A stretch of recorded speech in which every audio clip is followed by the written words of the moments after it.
Bismillahirrahmanirrahim. Assalamualaikum warahmatullahi wabarakatuh. Ya, kita jawab pertanyaan ya. Assalamualaikum, waalaikumsalam warahmatullahi wabarakatuh. Saya ibu rumah tangga, umur 47 tahun. Selama 23 tahun saya mengalami sakit lambung ya. Sembuh hanya beberapa bulan, kemudian kambuh lagi. Semua pengobatan sudah saya jalani, tapi sampai sekarang lambung saya sering kambuh. Tapi saya sudah jenuh dengan mau minum obat.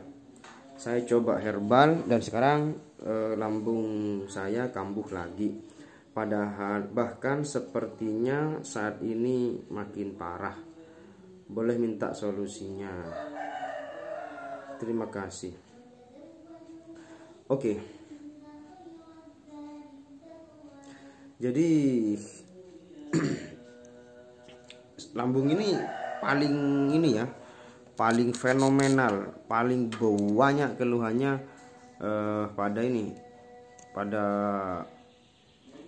ibu-ibu terutama ya di situ ya. Jadi begini ya, kepada yang bertanya tadi ya, kalau kita ngomong dari segi ruqyah ya kan, ya dari segi ruqyah, lambung itu adalah organ yang paling mudah terpengaruh ketika pikiran kita itu sedang bergejolak. Ya, seperti itu. Jadi sederhananya gini, lambung itu adalah efek ya, nanti asam lambung naik ya, lambung bermasalah, begah ya kan, terus GERD ya, itu terjadi karena gejolak dalam pikiran kita ya. Dan dalam pikiran kita ini gejolaknya dari dalam dada. Nah, ketika gejolak dalam dada ini tidak dipadamkan ya, maka yang terjadi lambung itu akan terus bermasalah. Biasanya umumnya orang yang mempunyai keluhan lambung itu biasanya punya masalah. Seperti itu. Masalah yang mungkin beliau belum masalah yang apa itu namanya? Beliaunya tidak bisa terima sampai saat ini, sampai detik ini, atau mungkin sakit hati, atau mungkin kecewa, atau apalah ya yang itu mengiang-ngiang terus dalam kehidupannya. Sehingga yang terjadi apa? Gejolak di sini terus ada gitu. Lalu di sini akan mengirimkan sinyal ke otak, sehingga gejolak itu juga akan ada dalam pikirannya.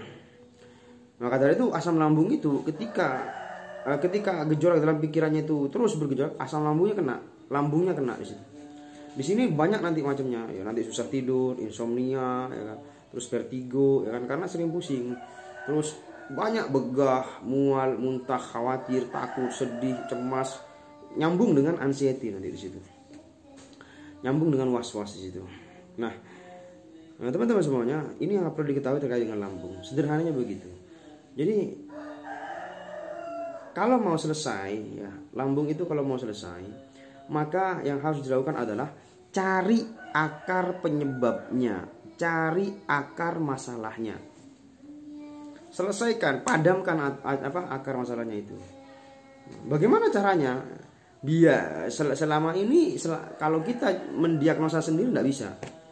Bukan tidak bisa, tidak bisa mengkondisikan dirinya. Maka dari itu datanglah ke peruqyah ya, yang dimana dia punya bidang keahlian dalam bidang psikis, ya kan?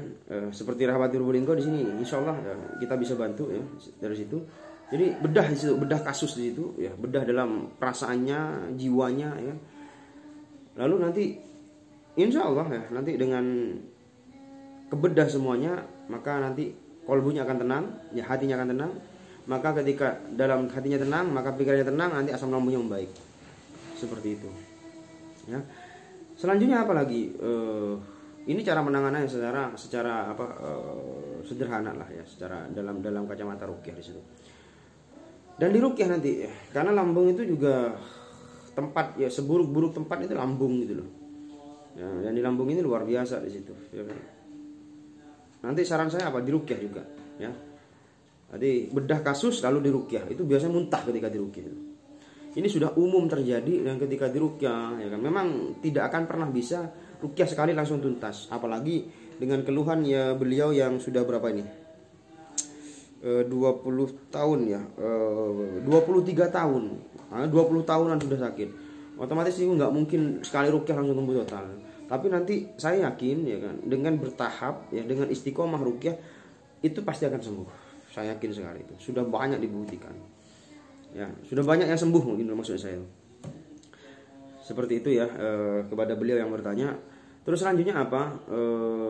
Jangan konsumsi obat. Mohon maaf ya. Jangan konsumsi obat. Kenapa jangan konsumsi obat? Ya karena akan bertambah ketika konsumsi obat itu terus menerus ya kan. Maka yang terjadi apa yang terjadi? Bermasalah nanti kepada organ-organ yang lain di situ. Ya, nanti macam-macam nanti ya. Reaksinya, bukan reaksi sih. Apa namanya itu ya? Sensasinya itu macam-macam nanti dalam tubuh kita.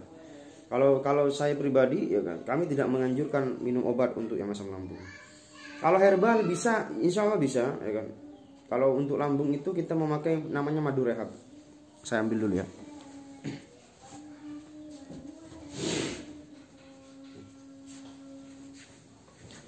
Jadi ini ada madu rehab di situ ya, ada madu rehab premium ya. Ini adalah racikan ya. Jadi di sini adalah racikan dari beberapa herbal, habatus sauda, zaitun, bidara, ya terus propolis ya di situ. Dan madunya itu madu yang terbaik di situ ya. Nah, di sini ini sangat kental sekali. Nanti sebelum diminum dikocok dulu, lalu dikonsumsi bangun tidur 1 sendok. Ya. Jadi kondisi lambung kosong. Lalu nanti agak siangan kurang lebih jam 9 itu dikonsumsi lagi 1 sendok. Jam 9 atau jam 10 lah. Terus habis itu nanti konsumsi lagi sorenya jam 3-an lah. Ya, habis asar dikonsumsi lagi 1 sendok. Lalu nanti sebelum tidur 1 sendok. Insya Allah ya. Nanti nggak usah dirukyah pun itu juga akan membaik nanti lambungnya itu insya Allah. Tapi alangkah baiknya nanti diiringi, didampingi dengan rukyah. Seperti itu. Karena penyakit yang sudah menahun ya. Penyakit yang sudah menahun itu biasanya ya, bukan biasa. Umum yang kita temukan adalah penyakit itu sudah bukan murni secara medis ya, tapi sudah ada faktor non medis di situ. Pasti ada setan yang menunggangi itu sehingga memperparah keadaan. Nah, sehingga yang terjadi apa? Ketika dirukyah ketika berobat tidak kunjung sembuh. Bahkan ini sudah kita temukan ya, beliau mengalami selama 23 tahun. Nah, ini kan sangat riskan sekali gitu loh. Kenapa sampai selama ini nggak sembuh-sembuh gitu? Ya ini terjadi karena apa? Karena akar penyebabnya belum selesai. Karena mungkin selama ini beliau hanya fokus untuk asam lambungnya, lambung. Yang perlu kita ketahui, masalah lambung itu adalah masalah penyakit psikosomatis. Apa psikosomatis?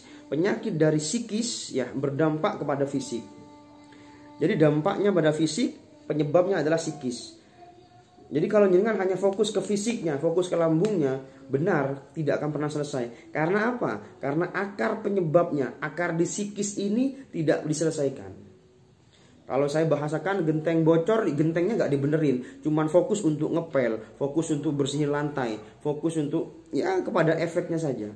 Dan terjadi apa? Ketika hujan datang bocor lagi, seperti itu seterusnya.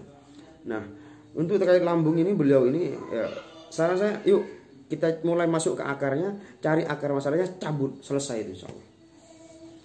Seperti itu. Biasanya umum yang terjadi yang kita temukan adalah kekecewaan yang mendalam, kesedihan yang mendalam di situ, yang belum menerima dengan kondisi itu. Seperti itulah kurang lebih gejolak yang ada dalam dadanya biasanya. Ya, umum yang kita temukan kasusnya begitu.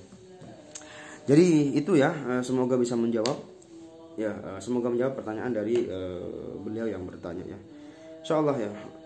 Rukyah rutin ya, nanti konsumsi herbal rukyah juga rutin, nanti nggak usah setahun lah, seminggu aja itu pasti perubahan.